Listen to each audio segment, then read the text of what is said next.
I'm Robert Stark here, joined in the art studio of Tim Biskup. Tim, it's great meeting you. Nice to meet you. And I also got Francis Nelly joined in. Hi guys. Nice to meet you, Tim. Yes, nice to meet you too. Welcome. So, Tim, where were you born and raised?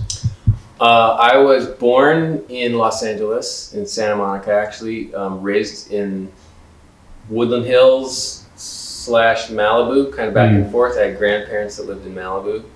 And then when I was 9, a car drove through our house and my mom decided that we needed to live in the country. And we moved to Clovis.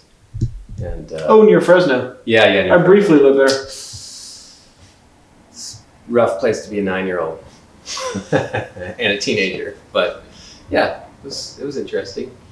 What inspired you to become an artist, and how long have you been doing art? I think growing up watching a lot of cartoons and being around the kind of remnants of modernism in Los Angeles, there's like a Neutra designed market that we went to when I was a kid, and all the signs and design of everything, I think it just kind of was really creative back then, so it got me inspired. A lot of trips to Disneyland, a lot of Godzilla movies. So are you influenced by mid-century modern design? Yes, absolutely. I think it's ingrained. Like these Heller dishes over here are maybe a little later design. I think they're 70s, but those were, I had a neighbor when I was a kid. My mom was, she will admit, not a great cook, but my neighbor's mom was an amazing cook, and they had those dishes. And I just sort of gravitated towards those. And as I started to kind of collect them, it dawned on me, the reason I love these so much is because I ate really good food off them. All when I was growing up, I would just make excuses to go to my friend's house all the time. So I have those kinds of memories of modernism. We lived in, a place where there were a lot of modern houses. Like I said, the market and everything.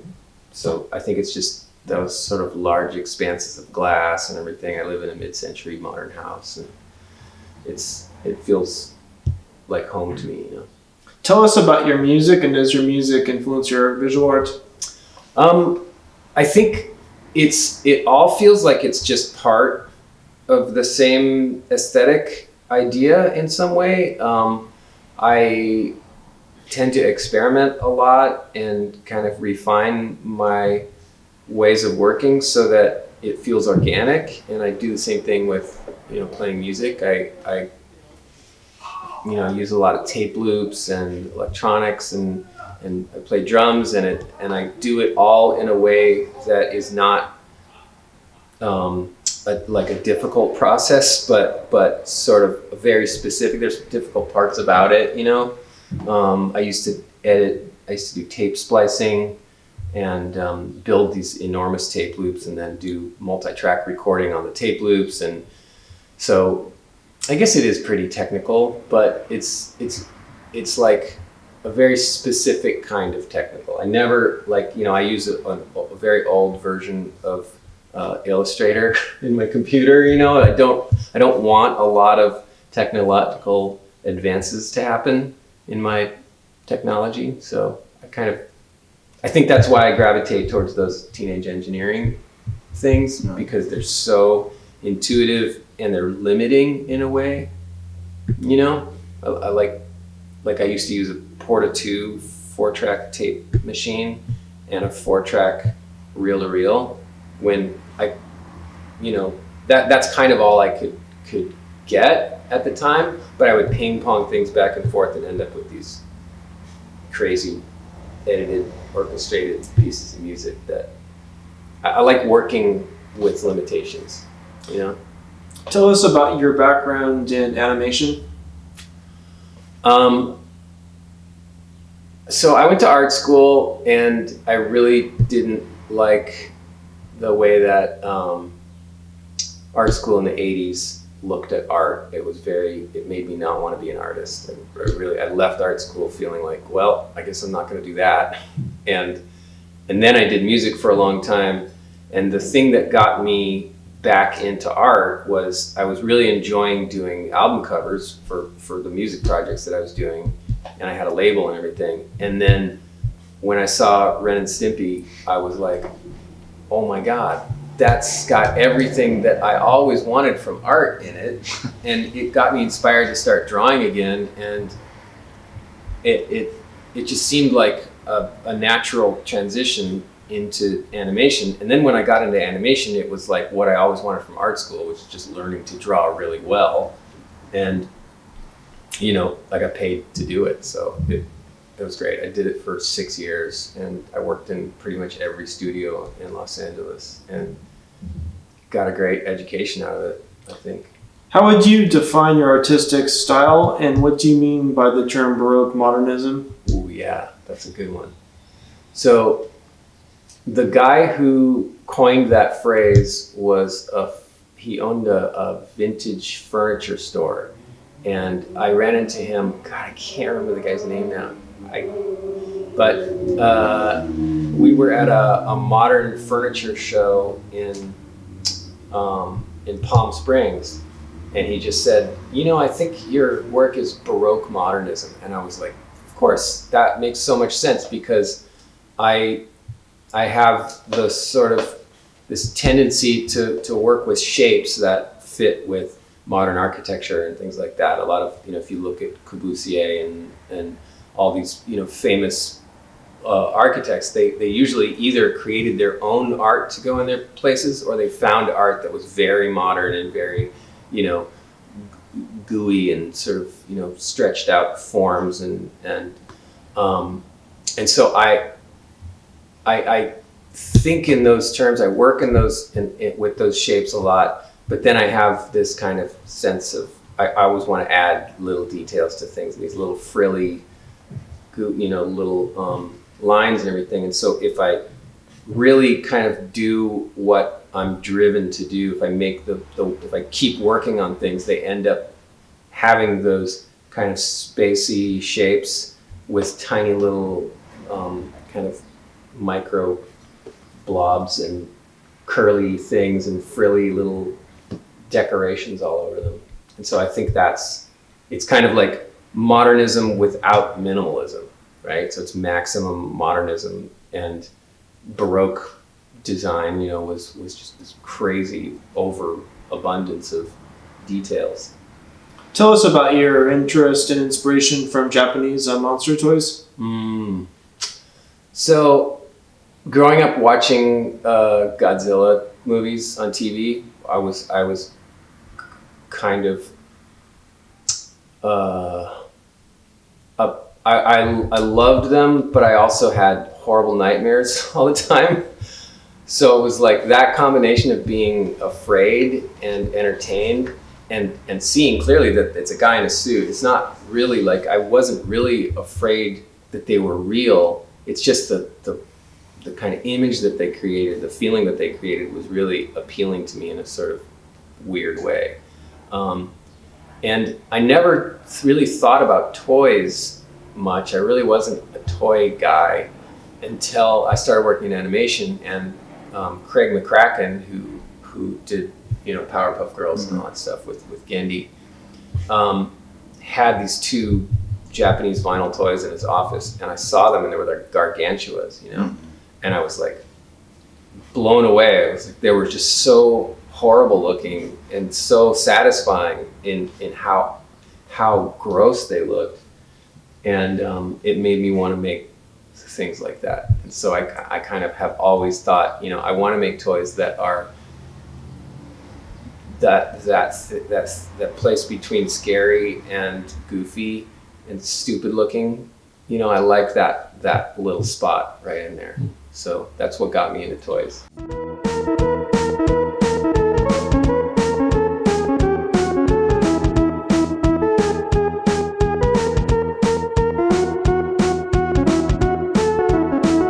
What are you up to now on Anigrim Projects? Well, this place is, so a couple of years ago, I was using this place as a storage space, actually the space next door, and for 10 years I had just had it as a storage space, and there wasn't really much going on in the street. So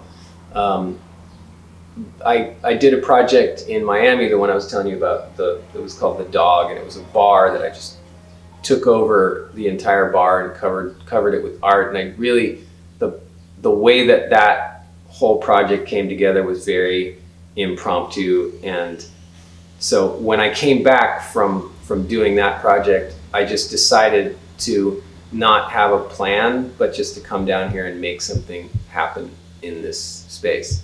And over the years, I just kept kind of organizing things and building things and turning it into a place where I could just have people come in. And recently took over this space and remodeled it and turned it into a gallery. And now I'm remodeling the space next door. So the space next door is going to be an artist in residence space where I'll be able to have friends from out of town come and stay here, other artists come and do shows, and it's going to be a whole hub of artistic activity. And so knowing that I had this book coming out, which comes out in October, that was a real signpost for me to do this project, knowing that this is going to come out and I'm going to have this kind of, catalog of what I do. And it's a book of my art, but it's got an autobiography in the back. So doing this whole project has been kind of re-examining my career, my past, working on this book for the last couple of years, and now opening a space where I can really do my art and my music and everything exactly the way I want to without really anybody telling me not to. So I have this whole kind of vision of the ideal art career for myself that I've been slowly kind of sculpting, and this place is where it's happening. So, do you have any advice for any struggling artists who would like to make a career out of it? Do it your own way. Just as long as you're working on making your art all the time, the more time you can spend making your art, the better you'll get. And whatever weird ideas you have, just follow those, go after them, and figure out a way somehow to make money. Hopefully you can make money doing what you love. For me, it was like getting into animation. I knew I didn't want to stay in animation, but I got a lot out of the experience, and I got paid to do the job. I had to train myself for years to be able to get an animation job. So it was like, I got somewhere along the line, I got some therapy, and my therapist convinced me to bust my ass and get really good at drawing to the point where I could get a job. And I think that's the hardest part about it, is being good at drawing. It's really, really hard to do. You just got to spend a shitload of time doing it. Francis, you want to ask a question? It's really interesting about your art that it does have that animation influence. And when I was growing up, I watched a show called Oh Yeah Cartoons. Oh yeah. And there's one called Freddie Seymour that had your name. And I was like, what's the story behind that? I just found it very interesting.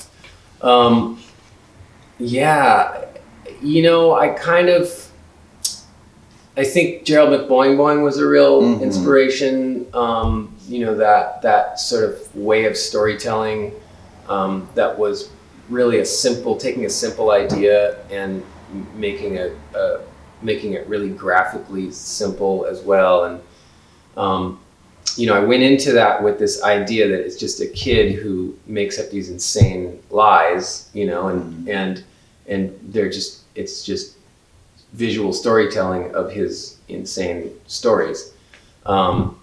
That at the end kind of turns out that he's actually telling the truth and he's done all these insane things. As I was working on it, I was working within the confines of a studio that's trying to make the next big hit, and they kept making suggestions of what I should do to make the story to make more sense and have a backstory. And I really didn't want to do that, but as time went by, I felt like it got so derailed from what I originally wanted to do that it's like, it was, by the time I was done with it, it was like kind of hard to watch. And I've always thought like that experience making that cartoon made me realize that I don't want to try and make cartoons because the hardest part about working on anything that takes that many people is that you have to work with that many people, you know? And so for me, I learned that as soon as I start trying to work with a lot of people, it gets exponentially more difficult for me to get what I want. And so now I have my own gallery. You know, I worked on this book with other people, which was great, but it was difficult, and it took 4 years to make it. You know, working on this place, I work with others. I get, you know, somebody to come in and do the electrical stuff and to build things every once in a while. But, you know, I try and do as much as I can myself. So working in animation taught me a lot about the way that big bureaucratic systems destroy art. Yeah.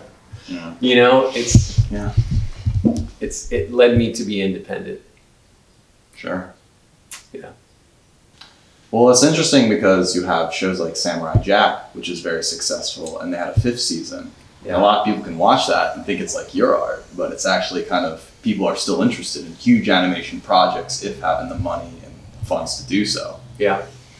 Well, like Samurai Jack and Foster's Home for Imaginary Friends, and a lot of those shows, I've had people ask me if I worked on those or if it's my art or something, and I always just say, man, I was inspired by the same things that those guys were inspired by, because we were on the same floor working in the same building. We were looking at literally the same books of like old art, and you know, I used to have these vintage design books that I would bring in, and other people would have theirs, and we would make color copies of each other's work, and we would have the same images pinned up on the wall a lot of times of the things that we were looking at.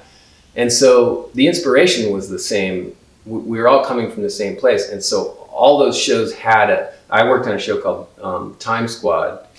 And Time Squad, if you watch that show, you'll see motifs that came from looking at old mid-century modern graphic design that also will appear in Samurai Jack and Foster's, because we're all looking at the same reference. You know, it's kind of like when I first started showing my paintings, somebody looked at one of my pieces and said, oh, it's like Shag, you know? And I was like, Shag? Who's Shag? And I looked at his work, and we met, and he's like, yeah, James Flora, right? And I'm like, yeah, James Flora. And he's like, yeah, Gene Deitch. He was looking at Gene Deitch, I was looking at James Flora. They came up together, they were friends, I guess, and like, you know, we kind of made a conscious decision. I mean, I made a conscious decision to kind of take my work in another direction, because I didn't want to be compared. I didn't want to be that similar to somebody, you know? So yeah, I mean, inspiration just works that way. And I think the trick for me has always been to let myself take that inspiration and kind of process it and get to a point where it looks like me, you know? I can look at a lot of my work and see other people's work in it, but hopefully other people don't. I also see a little influence from Miro. Oh, Miro. Oh, yeah, for sure. Yeah. I think, you know, probably the most influential artist in my life has been Roberto Mota. He's a Chilean painter that I feel like there's something about the shapes and the dimensions that he creates that are like connected to some deep part of my soul. And when I first saw his work, it was like looking into my future, you know, looking into a universe that I wanted to exist in. You know, I turned a corner in a museum in Paris when I was 17 years old, and it was like looking into another dimension. It was like I fell into this painting. And so, you know, that era of you know, Picasso and Miro and all those modernists and surrealists, and I mean, that was what I grew up seeing as art. That's what I thought art was, you know, and so I think it just imprinted on me that, you know, when I make art, it looks like that. Because I just think that's the best art, you know. It's not about the era, it's just about the image, the aesthetic of that time was just good. Yeah. Tim Biskup, it's been great talking to you. It's been great talking to you too. Thanks.